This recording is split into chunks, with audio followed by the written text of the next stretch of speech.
أعوذ بالله من الشيطان الرجيم. بسم الله الرحمن الرحيم.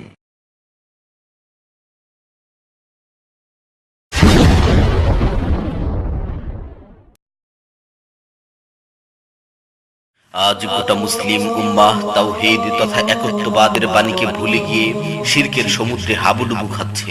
অথচ আল্লাহ সুবহানাহু ওয়া তাআলা শিরককে সবচেয়ে বড় গুনাহ ও শিরককারীকে চিরস্থায়ী জাহান্নামী বলে ঘোষণা করেছেন। পবিত্র কালামে মাজিদে ইরশাদ হয়েছে, লা তুশরিক বিল্লাহ ইন্নাশ শিরকা লাযুলমুন আযীম। তুমি আল্লাহর সাথে কাউকে শরীক করো না, নিশ্চয়ই শিরক হচ্ছে সবচেয়ে বড় অপরাধ।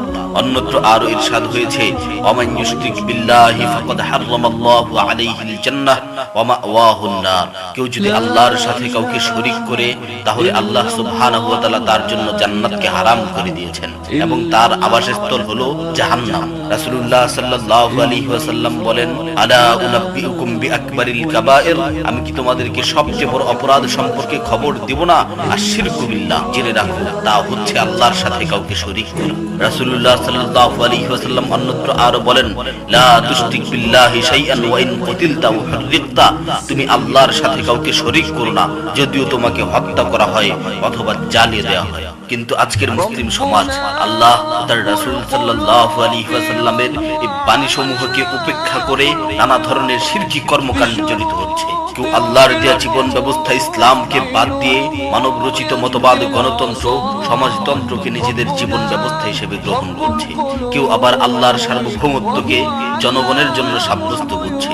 তারা বলছে জনগণই হচ্ছে সার্বভৌমত্বের মালিক এবং আল্লাহর আইনকে বাদ দিয়ে নিজেরাই আইন রচনা করছে। আবার কেউ কেউ মাজারকে সিজদা করছে, মাজারে গিয়ে কবরওয়ালার নিকট সাহায্য প্রার্থনা করছে, ওলি বুজুর্গরা গায়েব জানে বলে বিশ্বাস করছে, গণক জ্যোতিষীদেরকে হাত দেখিয়ে ভবিষ্যৎবাণী জিজ্ঞাসা করছে, গলায় তাবিজ ঝুলাচ্ছে। কোথাও মাজারে কুমিরের পূজা হচ্ছে, কোথাও কচ্ছপের পূজা হচ্ছে, আবার কোথাও গজার মাছের পূজা হচ্ছে। এছাড়াও আমাদের দেশের নামধারী কিছু সভ্য সমাজ শিখা চিরন্তন, শিখা অনির্বাণ ও মঙ্গল প্রদীপের নামে মুসলিম জাতিকে অগ্নি পূজায় লিপ্ত করছে। শহীদ মিনার ও স্মৃতিসৌধে শ্রদ্ধার সাথে নগ্ন পায়ে মূর্তি পূজারীদের মতো ফুল দিয়ে গোটা জাতিকে মূর্তি পূজার দিকে ধাবিত করছে।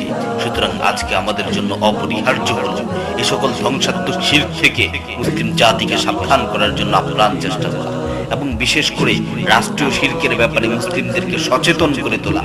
কারণ এই রাষ্ট্রীয় প্রশাসনের ছত্রছায়ায় এই শিরকগুলো সংঘটিত হচ্ছে এবং আমাদের দেশের অধিকাংশ মাজারগুলোই প্রশাসনের নিয়ন্ত্রণে।